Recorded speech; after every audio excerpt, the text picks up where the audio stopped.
Rendez-vous d'excellence oyo esangisaka mbonda ekolo na bino bandeko oyo bomesana kolanda biso mbote Congo Kinshasa, mbote Congo Brazzaville na ba diaspora partout, la confiance et fidélité oyo bopesaka biso. Avant de formuler l'édition de biso ya mokola lelo bozala ba sommet oboye bake masolo ya conflit ya bateke na bayaka ezi solution après acte ya PTP acte ya kimia oba uti ko signer devant le chef de l'état Félix Antoine Tshisekedi Tshilombo boko solution élément oya église Zambi Malembe ya prophète Sanye à la veille ba uti ko célébrer 62e anniversaire ba massacre de ces martyrs ya HM Topé ya Nazareth pe boko élément oya le commandant Papi Jibiarando a uti ko kanga ndeko mobali oyo a uti ko violer mwana ya 13 ans. Moteni sous pour les que vous allez et bien la tango oyo kolanda mbonda école zali magazine d'actualité boyebake coup constitutionnel a outil kosilisa ba contentieux ya ba candidat sénateur donc bientôt liste définitive et qu'on a déjà publié le niveau ya sénito za élément avec impact na idéologie. Mwana Congo boyebake coup constitutionnel a outaki ko siéger na audience publique po na ba contentieux ba candidature ya ba élection ya ba sénateur coup constitutionnel a aussi ko déclaré irrecevable requête ya mwana mboka Jean-Didier Muolo wa Muolo contre Seni abaki sakipe dossier ndeko Modeste Mudikilo oyo azali premier suppléant ya candidat Marcel Tabembango contre Seni toujours na cadre de défaut de qualité bondi melangaike ba juge ba déclaré non fondé requête ya Makilongo candidat indépendant contre liste et regroupement politique Alliance des forces des démocrates du Congo et alliés né Joseph Nanga Ilunga oyo azape candidat indépendant contre Jean Bakomi Tungambo oyo azape candidat indépendant et bongo requête et regroupement action des alliés et Abar'a contre Seni né mouvement de libération du Congo MLC contre Léon Maindole Ezo Libanza, candidat indépendant, Yabango Nyoso ezalaki irrecevable. Même Augustin Mazinga, candidat sénateur province ya Kwilu, contre la CENI. Ba contestation Nyoso Oyo, liboso ya Cour constitutionnelle et Salemi Sima, ya publication ya liste provisoire ya CENI le 25 mars 2024. Et Sengeli Boyo Bake, ba arrêt Oyo ya Cour constitutionnelle et la force Moussousouté, ya kosa la recours donc, et Sikali Kaka, ba dispositif ya arrêt oyo ezala notifié na CENI kalate bondi melangaike liste définitive et kozala publié ya ba candidat sénateur ndenge kaka eza prévu la calendrier nango masolo oyo en tout cas eza kotambola kitoko jusque la bisope tobetisika kambonda élément oyo touta koyebisa bino ba grande ligne ya édition mokwalelo boyebake masolo ya conflit tekeyaka oyo ebota bamobondo euti koza solution la présence le chef de l'état Félix Antoine Tshisekedi Tshilombo bandeko oyo mibale basigné acte ya kozongisa bolingo ndenge kaka bazalaka yango depuis kala toza élément oyo avec ma force de taille.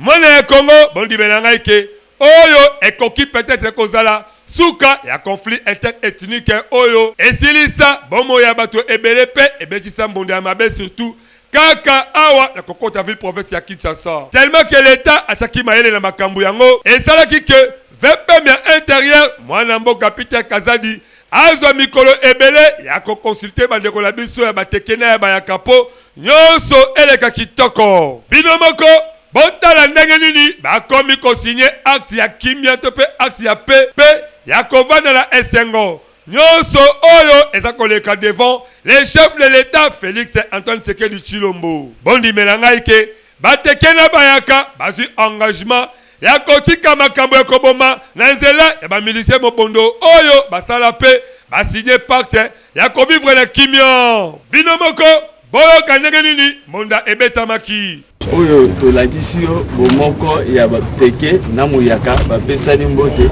signe la paix. Merci. Pour nos vœux bien intérieur, moi Nambo capitaine Kazadi, Oyo, Azakolobake, Oyo, et Salemi, et des pages Yastika, Oyo, et Fongwami entre, Batekena Bayaka, Oyo, Babalana, Babotape, Bamessa qu'on vivre ensemble. C'est dans cette perspective que j'ai pris l'initiative de réunir au sein de mon ministère, dans la grande salle de Virunga pendant 3 jours consécutifs, les protagonistes mentionnés pour rechercher des voies et moyens devant ramener la paix tant recherchée par cette population qui ne sait à quel sein se vouer. Pour y parvenir, près de 200 participants issus des communautés, la délégation de la présidence de la République, les experts de mon ministère, les représentants des provinces impactées par les conflits, notamment Kwango, Kwilu, Maïndombe, Kinshasa, Congo central, ainsi que les chefs coutumiers du Grand Kasaï invités pour faire l'arbitrage, ont pris part à cette grande rencontre. À l'issue de ces échanges francs, sincères et pleins de vérité, les 2 communautés en conflit ont présenté chacune son cahier de charges reprenant les points de convergence et de divergences liées au conflit qui les opposent. Tellement que Nyonso et les Kanaki, Libosu Ayeme, le chef de l'État Félix Antoine Sekedi de Chilombo, Yepe Azokitan, Yakolobela, chef coutumier Tekenayaka, Yakolaki Sabango, Esengo Oyo, Ndenge Bazu décision, Yakozonga la Bomogo Pe à promettre, Kodekore, Médaille, mérite, Yaba leader loko Nyonso Oyo, Bakotaki, Yaba résolution Koluka Kimyon, entre Baparti Nyonso Mibale, Binomoko Boyo Kanyeganini, Bonda Mokozi Mboka, et Betamaki. Na yoki bino nde nazakoloba na bino na sepeli ngai nalingi kimia pe nakutani na bandeko oyo bazalaki à la base ya makambo ya mabe oyo ezalaki pe bandeko badeside batia bokabwani na bango pembeni basangana nakoki kolinga te que moto mosusu aya lisusu kozongisa esprit ya bondoki oyo ekotelaki biso wana. Donc bozala na kimia na kosenga na bino banso oyo akozwa menace ayebi pe esika menace euti abange lokote ayebisa ba représentant na ngai bazali wana apesa kombo bako interpeller moto wana sur le champ. Ce qui peut boloko à kokota boloko. Awa esengeli boye bake na miso to moni ngeni ni basiye mikanda et la kisike ba conflit tekenayaka ezi solution moko ya kitoko me boye bake esikali sikoyo to mona ndenge kaka balobaka kimona meso ndenge bandeko oyo ba mesala ko vivre na bolingo ba songa na kimia na secondaire ka bazalaka nyonso ezonga kitoko na ba province lokola Kwilu, Kwango, Maïndombe, Kinshasa pe Congo central. Awa toza kotala pe toza kozimele pe to souhaiter que nyonso eleka kitoko yango to betisi kaka mbonda tokengela oyo etali sécurité à partie est de la République démocratique du Congo boyebake na localité ya Kunda kuna la Bunya kimia ekosi kitoko suite ya musala ya malambo oyo FRDC babengani bangula to pe bakodeko oyo bakomisa kuna lokola espace boya kosa ba théâtre comme mabato.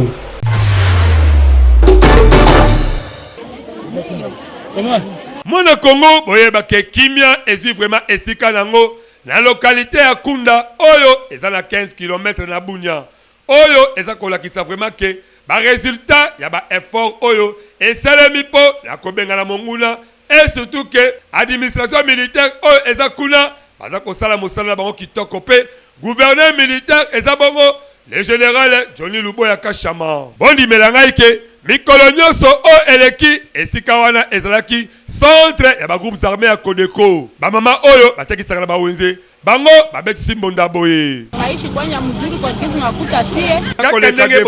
les chefs de l'état sa merci ndenge sekedi Chilombo bondi melangai ke batekena bayaka oyo engagement ya kotika makambo ekoboma na nzela na milise mobondo oyo basala pe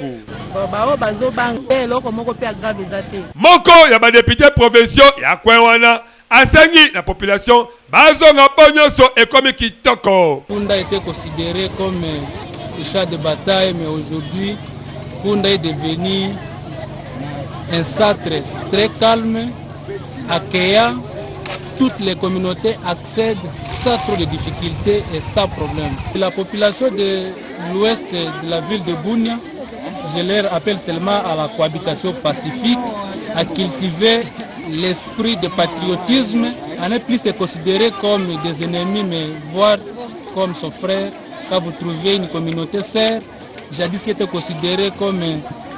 ennemi, mais actuellement ce n'est plus le cas. Nous demandons à la cohabitation pacifique et à cultiver l'esprit de la paix et de la cohésion sociale. La carte de rappel est Sengeli Boye Bake. Kunda ezamboka mo kitoko na masolo ya économie. Eza centre moko oyo eza ko ravitailler ville ya Bunia na ba produits agricoles lokola matembele, bitekuteku, pondu, tomates, mbala na ba madesu. Awa esali boye Bake bandeko ville ya Bunia en tout cas bazui esengo yango toko senga sécurité ezala renforcer po kibia oyo esonga libela yango pe biso tobetisi kaka mbonda. Et comment que ça la passe à la ville province ya Kinshasa neti kaka ba rivière et comment ko bunga suite ya bosoto auto besa ko boka en raison de tous ces éléments oyo ya mwana mboka aruna image. Ndeko ya Congo soki otali na mai ya njili okomona ndenge molangi oyo ya plastique eza koleka pepelepe nyoso ekendaka kokutana na bisika oyo régie des eaux azwaka misala ya kosala mai po tomela kitoko. Eshane eza na mai ezouta juste na mapango ya bato soit soki mbula esali inondation nde yango ezoya na rivière soit ndeti rivière njili. Ebongo soki okei na boulevard Lumumba mopanzi ya hôpital HJ kulende sobo po okomona masolo eza kobeba makasi et surtout que la rivière Mososo awa plastique sachet na bosoto misusu esalande esika nango ya kovanda awa kutu mai ebungi po na kotika la place na poubelle publique oyo bayaka kobwaka rivière ekoma nango cop ya bato misusu bakoma même kozwa fond ya koluka vina bango à n'importe quel article quel que soit du bois ou quel que soit des babouches de plastique pour mieux être à la maison. Bondi melangai ke bamai oyo etonda pe ekoma na bosoto ya ba faux septique ba mapango oyo ezalaka nzinga ya rivière po soki kaka mvula ebeti bango bafongola kabanda na bango ekoma kosala somo. Les gens font leurs besoins même dans des pots. C'est le matin qu'ils sortent maintenant pour jeter dans la rivière, pour jeter dans des caniveaux. Même sur la voie publique en passant, nous pouvons marcher là-dessus. Des faux septiques qui sont déjà pleines et quand il n'y a plus, c'est à ce moment-là qu'ils le dégagent. Vous sentez qu'il y a l'odeur. Cette odeur-là vient de ces déchets-là qu'on jette, de cette matière fécale-là qu'on jette. Et bongo, soki okei na mai ya Kalamu, kuna kutu kolobate, surtout na avenue Bokassa, et bebapo, na ba construction anarchique, donc bitongela mwanzape, mai etonda na ba déchets ba plastique. Au départ, Kinshasa était appelé Kin-Label. Et avec la réalité du moment aujourd'hui, on ne peut pas dire que Kinshasa est Kin-Label. Des constructions anarchiques. Aujourd'hui, pour construire, l'État ne contrôle pas. Et les gens qui construisent ne tiennent pas compte de ce qu'ils font. Voilà aujourd'hui les conséquences. Bondi melangaike, bandaku oyo etonami na mopanzi ya mai ya Kalamu, kote ya Kasavubu na Senwe, na Pongabi, rivière ekoma nango lokola kanivo pe, ba risque eza ebele po bandaku nyoso oyo ezinda. Awa eza kolakisa ndenge ba rivière ekomi kobunga na carte ya capitale ya Kinshasa. Oyo nyoso eza kolakisa mitema mabe ya biso ba population pe ya ba dirigeant ya Kinshasa po oyo eza kosalema eza komona ke tolingi vraiment Kinshasa te en tout cas Kedi Kibeni po mbonda nango eza kobeta mama be makasi yango tobetisi kaka mbonda toyebisa kibino yango na ba somber boye bake le 6 avril ezalaki journée moko kitoko ya église Zambi Malembe ya prophète Sanye à la verbe boye bake ba célébraki 62e anniversaire du massacre des saints martyrs ya Nazareth pe HM et salamaki kuna la Simon Plaza kuna la kati ya foire internationale de Kinshasa Benjamin Kilunga azali témoin ya événement.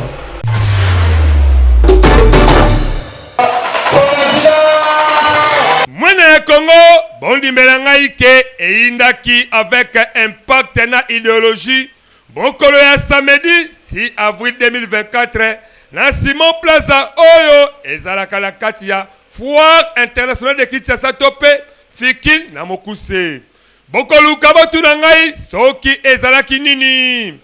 boyebake ezalaki nde 62e anniversaire yaba massacre des saints des martyrs ya Nazareth et chemin bondi melangai ke église Zambi Malembe ya prophète Sanier Alaver ENM na mokuse oyo ezalaka fondé na 1930 epai na yeboko les prophètes Sanier Raphaël Alaver bakokaki jamais kotika journée oyo elekaka kabongo bino moko botala ndenge bazalaki ebele kaka ndenge boza komona na ba image ezalaki bongo sur demande ya le chef spirituel pe représentant légal son éminence Iwe Séverin Sanier ambiance ezalaki kitoko na cadre ya ko honorer bassin ya martyr ya Nazareth et chemin et bongo na o etali ba invité bondi melangai ke bango pe bazalaki ebele bino moko botala ndenge ambiance ezalaki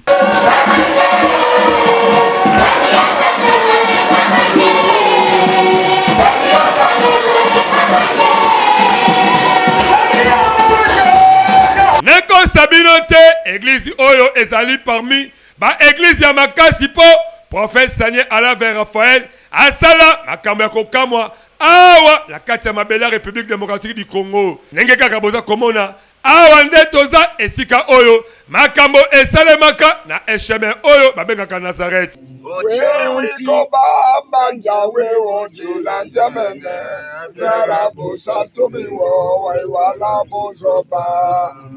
ya mingi bondi melangai ke soki okei kuna okozoba historique nango mobimba avec impact na idéologie la cadre ya rappel boyebake église Zambi Malembe ya prophète Sanier Raphaël Alaver azalaki décoré le kola héros national des résistants la chancellerie des ordres nationaux na date le 10 novembre 2023 en tout cas masolo oyo eza kotambola kitoko biso mbonda ekolo tobeteli bango kaka mbonda pou misala bazosala emonani kitoko totikali toujours na cadre ya célébration ya massacre de saint martyrs ya esheme kuna na Nazareth lokola ezalaki 62e anniversaire ya bango bamembre ya église wana ya esheme bapesaki mbonda liboso ya kamera ya Benjamin Kilunga ecclésiastique ya ville ya Kinshasa na Lingomba Zambi Malembe ya prophète Sanier Alaver di Songa Nzila oyo ezokambama na fils biologique na ye papa Jacques Séverin Iwe Sanier et mokolo ya lelo tozo commémorer solennité to feti ya baninga na biso oyo bakufaki liwa ya martyr na Mbanta Nazareth oyo eza siège spirituel na biso kuna na territoire ya Idiofa na secteur ya Kapia na province ya Kwilu population oyo azolanda biso ayebake biso bana ya église Nzambi Malembe tosambelaka Nzambe ya bakoko na biso oyo ase manifestaki to oyo abimaki na nzela ya mwana na ye prophète Sanier Songa Nzila tulanda ye wana nde tobelelaka ye wana nde tosambelaka po akopesa biso indépendance spirituelle 500 fois congolais pamba oyo tobebisaka boyebake soki ozali kopesa yango chaque jour la fondation Jonathan Sango à travers FJS devise ekozalaka na fin de l'année yona liboto na yango sepela kitoko pe au cours ya année okozwa ba assistance ya ndenge na ndenge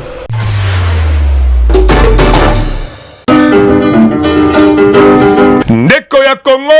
papa mama elege tangu esi ebelemi yo moto oyo ozali kolala la pongi lamuka po omona misala kitoko fondation Jonathan Sango aza kosala à travers ba service na ebele oyo eza na kati ya fondation yebake na fondation Jonathan Sango à travers FJS devise na 500 fois ya pamba par jour et kosala ke na suka mvula yona libota na mobimba bolia bomela pe bo fete kitoko tala ba oyo bapesaka confiance na fondation Jonathan Sangu bafetaki kitoko mvula oyo euti kosila. Asi na sepe ndenge tozwi biloko mbongo biso topesaki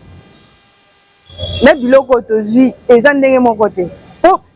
biloko tozwi eleki na mbongo oyo biso osali nini topesaki. Soki na lancé bango bamoni eda bamona ngo za lokuta nasengi mpe ebele baya vraiment tosangana po balobi union fait la force. Ebongo na cadre ya baformation wana kutu lala na yo pongi ya babebe po baformation eza ebele lokola make-up na misala ya ndenge na ndenge na oyo etali kozwa mosolo mpo na yo moto ya mombongo ndimela ngai ke soki kaka okoti kuna nyonso ekozala pete mpo na yo. Bamama, bapapa, bandeko ya basi mpe mibali boya kokota na fondation Jonathan Sangu kovivre na lisanga ezalaka malamu. Mpo na kozwa bango ndimela ngai ndeko ya Congo benga bango kaka na banimero oyo mpe bakoyamba yo avec impact mpe na idéologie na fondation Jonathan Sangu. Pona nyonso ya social yebake oza mobimba. Fondation Jonathan Sangu yonde mosungi ya peuple congolais. Fondation Jonathan Sangu congolais andimio avec impact na idéologie yebake misala na yo emonani.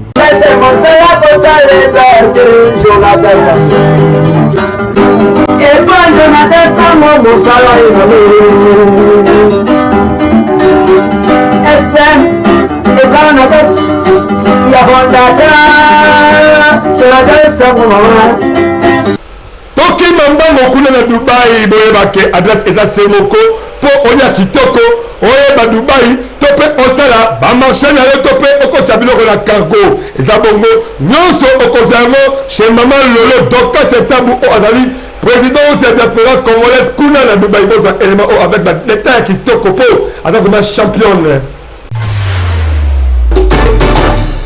Mwana ya Congo, yo moto omesana kosala ba voyage na nzela ya Dubai. Tala solution ya kitoko po na bino. Yango boyebake soki okendaka na Dubai adresse ezali semoko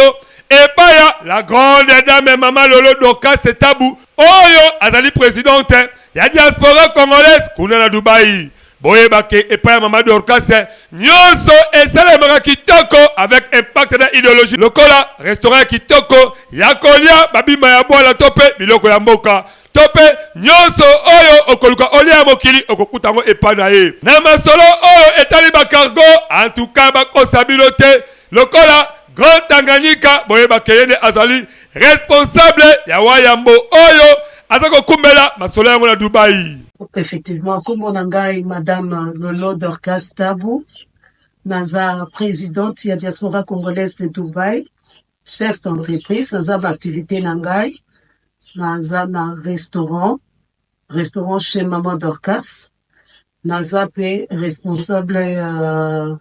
bien numéro 1 il y a Cargo Grand Tanganyika na Dubaï. Bureau nabiso ezana Central Paris Hotel, premier niveau restaurant Nabiso, ils appellent Kakana Hotel Wana. Juste à l'entrée, le Kikaka réception, comme attaqué tout droit déjà au comment la porte Nabiso,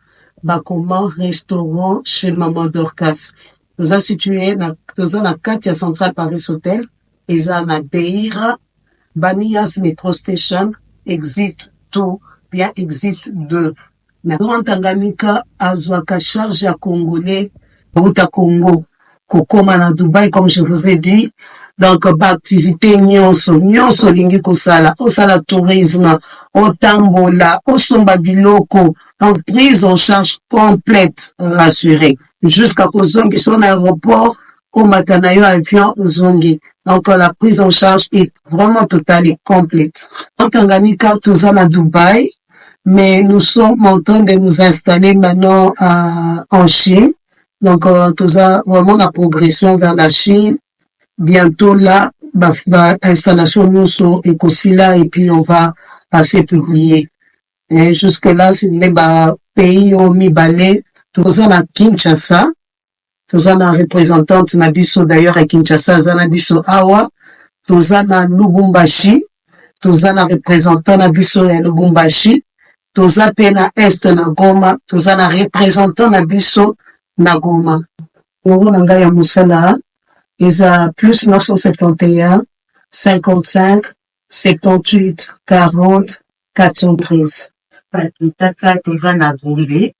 précisément na croisement ya vue Polo Maurice na Katavubu. Juste na triangle wana en diagonale ya cadastre minier. Cadastre minier eza précisément voisin ya hôtel de ville. Ok, numéro la visite de la communication des amis 082 022 38 48. 082 022 38 48. Madame Graff, vous avez même sur WhatsApp na numéro 1. Esali kitoko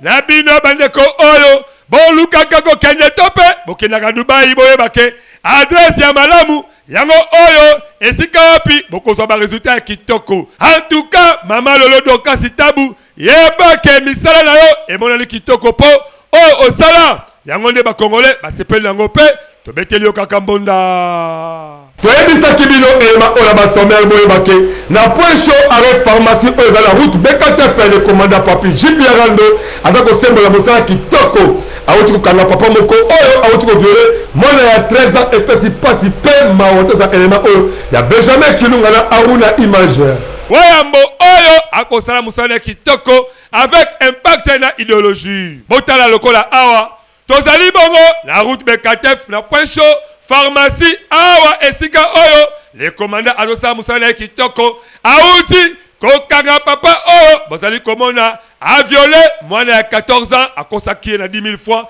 de manière que akokisa basatiment na kitoko mais tellement que la police et le commandant papi bazosa musala avec beaucoup de professionnalisme bache maboko bino moko bo kanengeni ni monda ebetamaki biso to ba responsable toza na bana biloko ko sepela na moti l'état face à la musala na ye basi base veli toza na posa moi ça partout bana mike ko ba mineur na âge na ebo eza kitoko te ça biso ba papa kitoko te ya lo bezate dans la citation oyo population zoloba citation zomona na ba o tu ba sala mabe o baza o tu na mabele o ya rai to sa musala to na posa ke ba kontiba mona e bongo ye moko le commandant papi JP Arando alo batepo azwa 0 na musala kitoko o azali ko sala jour na biso cheta. D'abord, nous allons remercier d'abord l'inspecteur provincial ville de Kinshasa, moi Mboka le général Blaise Kilimbalimba Fox des fois, na courage na moral o ya pesa gibiso. Après c'est le commandant district na biso Dieudonné Kangambila eko ko ese major na biso Chetande. Lobby na 0h30, toujours appel ya population. Keboya a abota l'événement zolek. To kiti sur le terrain na ba policier, to ke komona monsieur oyo. Monsieur oyo Musani Likof donc ça monte pour soigner mais le dossier viol par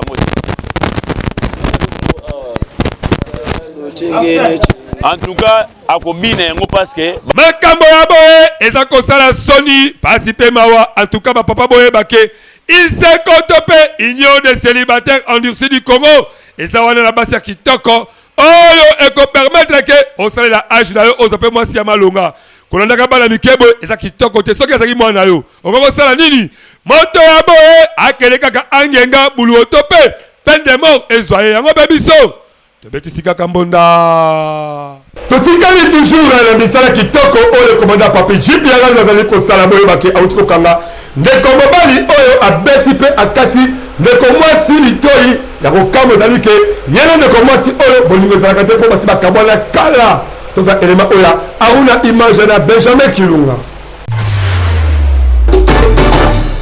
ndeko na nga ya Congo toyebaka te mabala oyo tokutaka alaka na ville province ya Kinshasa soki okabwana mobali to pe okabwana mwasi yebake akomi libre tikele asala vie na ye botala lokola ndeko oyo bokotuna ngai soki tozali wapi boyebake tozali awa na point chaud arrêt pharmacie oyo ekamamaka epai na ye moko le commandant papi JP Arando atie papa oyo maboko po papa oyo zuwa eleka ye bondimela ngai ke mwasi basalaka na ye bolingo bakabwana kala me papa oyo atikala na ye se kosalaka bazuwa tala lelo oyo naki zuwa na ye abesi mwasi oyo akasi litoi toyebi te zuwa ya boye euti wapi bino moko boyoka ndenge nini mona ebetamaki eloko ya katinga litoi nayebi yango te soki eza eloko nini soki eza eloko nini nayebi otela na posa litoi nanga ezonga normal abalanga te na botele bana apesa nga respecté faire na tongo tozozwa plainte tokiti sur le terrain tokekuta mama oyo aye awa koplere keno nde zabwe bakatinga litoi nde tokei tokitina ba policier je sais komona mobali ne moko mtakati litoi na yango wana toyebi ta akati na machette akati na mbeli na gilet yo mo bino mo bokoyoka ye a expliquer bino pona ni ba weli pe nini parce que yene ba boti bala misato to laksi bino ke mutaleki leta la makasi azate yabo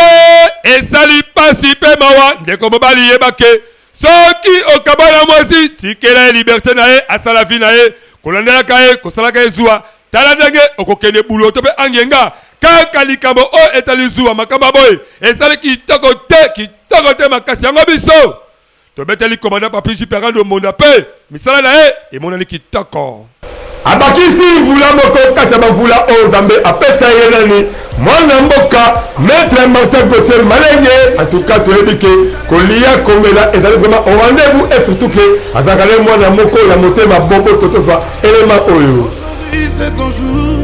nous nous sommes des idées de te faire le bonheur que tu mérites.